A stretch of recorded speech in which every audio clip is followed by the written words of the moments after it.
Hi, this is the Black Bear Prepper again, and we're talking more about cope. Now, the second device that is being used in cope right now is the Petzl Grigri. Now, I consider the Grigri a great device for sport lead climbing. So a lead climber, because it does not lock up very easily. Okay, the biggest problem that people have with the eddy belay device is that it locks too easy. For the Grigri, it's designed not to lock up until you brake. So it is a brake assist device, not an auto locking belay device. Brake assist meaning that if you start the brake, it will help you brake the fall. Okay? Now the device is pretty simple, just one camming device. The one weird thing you're going to have is that it is backwards from the eddy ATC device. Okay, so the climber is in the back, the belayer is in the front. So we're going to loop the device in backwards. Go ahead and close the device. Brake hand in the front, not the back. And a lot of the other devices out there, the ID, the rig, some of the other Petzl devices out there all have this same system. Now, for this device, we're going to go ahead and we're going to lock it into our going to go ahead and lock it in. Sorry, I got it. Going to go ahead and lock it into our device. We're going to keep our hands out here. We're still going to brake the same way. So we're going to brake back along with us. This device does not brake unless you do. Notice how it will not catch if I'm up here. Lots of people love this in sport climbing because most of the time in a lead climb situation, this device is great. So you will see this device as being the most popular device on the market. I own one because I lead climb. It is not the device I use while at cope, but it is a very popular device for cope. Now, again, you'll see people using their hand in the reverse position, thumb away from the device. This is the improper way or old style to be done. It causes people to reach up and grab both ropes. If you grab both ropes, it will slide through the device. It will not stop. So, again, we have to have the proper angle of our device. It has to be up in front of us, just as if we were tied into the device. Remember, the tree is the primary, you are the secondary, you're still tied into the system, but if I jerk on the system, I don't get pulled off the ground. So for the Grigri, it is a pull down type device, pull down and back. So when we're belaying, we're in this position. We're always in the idea that I'm going to have to pull down. Okay? So when we're letting out slack, we're going to go ahead and pull down and it will catch the person. Now, if we're releasing slack, we do not want to let go of the rope, hold on to the device, and then release.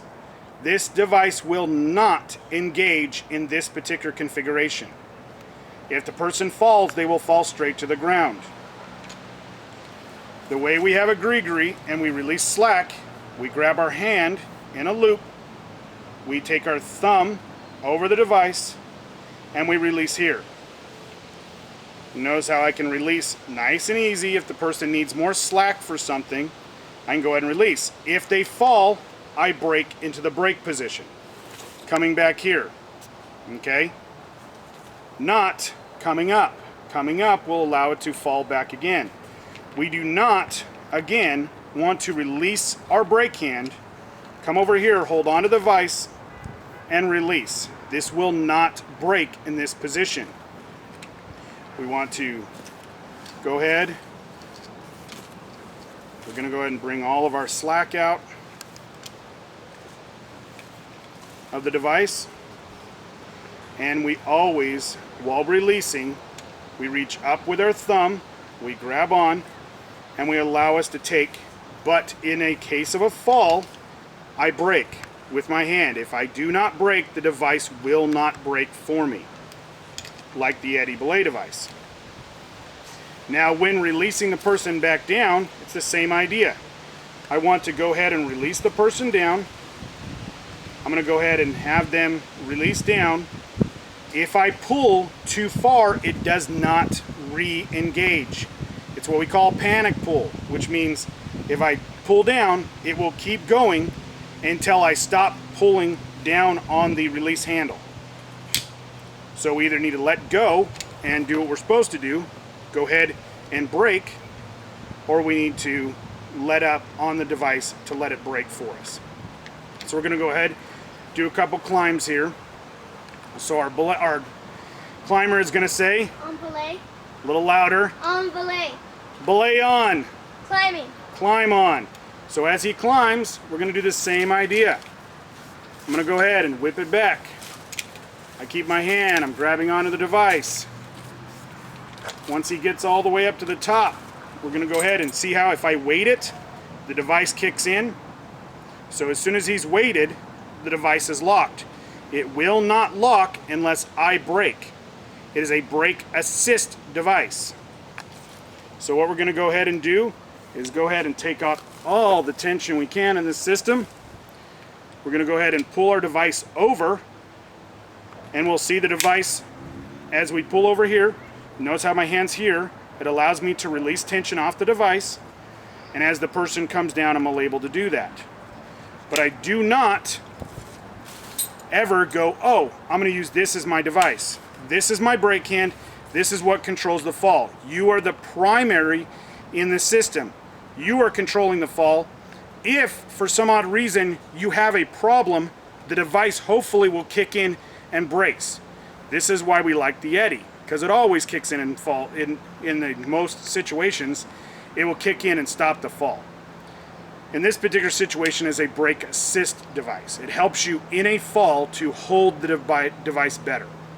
So we're going to go ahead and have the climber's reached the top. He is going to yell, Falling. we want to hear that falling, but we also want to watch as they're climbing up to make sure they're not going to have a problem. We're going to go ahead and take our device. They're going to go ahead and weight the device. So we say fall on.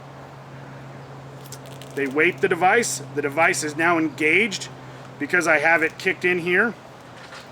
I'm going to reach over, pop my device. You'll notice how the release happens to now where there's release here, and I can sit here and release them down to the ground. I control the fall from this point right here. I'm not controlling the fall from this. This does nothing. This just opens it up, just like we do with the Eddy, and releasing them down all the way to the ground. Now once they've hit the ground, they're going to say off, belay. Off belay. Loudly. Off belay. Okay? Once you've visually assessed that they are off belay, we'll take our hand, we'll reach up, grab the device, and release them so that they can go ahead and release for the person that you have watching them to release them out of the belay. Now we always want to make sure that we wait until we hear off belay completely and that you have said off belay before we're releasing them out of the belay. The reason is that there is still tension on the device. They can be smacked in the face with the carabiner. We don't want that. So we're going to do that one more time.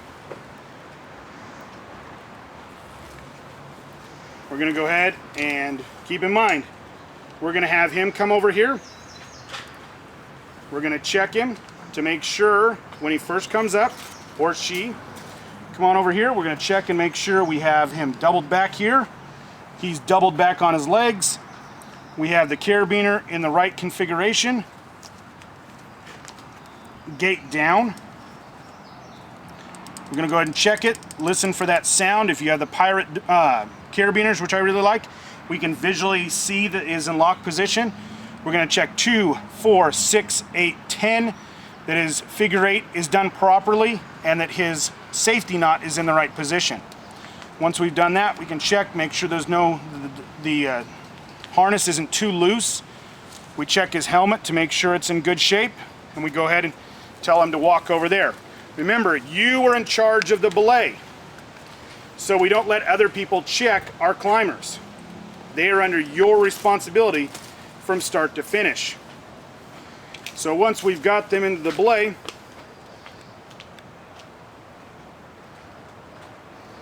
he's going to say, On belay. belay on, Climbing. Climb on. Okay, as he climbs, I'm going to go ahead with my normal procedure. Whipping up. He keeps climbing. He keeps climbing. We're all the way to the top. And I'm going to go ahead. Now remember, just because the top is where we're going for doesn't mean they always get there. So sometimes they fall and before that. Keep an eye on your climber. If you can, keep a nice angle on the climb so you're not looking straight up in the air at them all the time. But this will allow you to watch what they're doing and see if they're going to fall. Now, if you see that they're going to fall, make sure you take up slack. Again, if they are below the 6 foot mark, we want to make them climb back down with our assist of braking for them. We do not want them to go ahead and jump off because they're done. Below the 6 foot mark, we want to have them climb back down. Okay? So he's going to go ahead and say, Falling. and I'm going to say fall on. He's going to go ahead and weight the system. I'm going to reach over there. I'm going to pull my device, release pressure off the device, and I'm going to release. I'm going to keep my hand right here. I'm not up here. This is hard to control the fall. Right here, though, I can control the fall. So I can go ahead. Now, the farther I put up, the faster the device will go. I'm not controlling the fall from here. I'm not adding more or letting loose, adding more, letting loose as they bounce up and down. Keep in mind, if you let go here, the device does not stop automatically. It needs you to perform your braking motion. Okay? So we're going to go ahead and let him down to the ground. We're going to wait until he's all the way on the ground. He's going to say off. Off belay.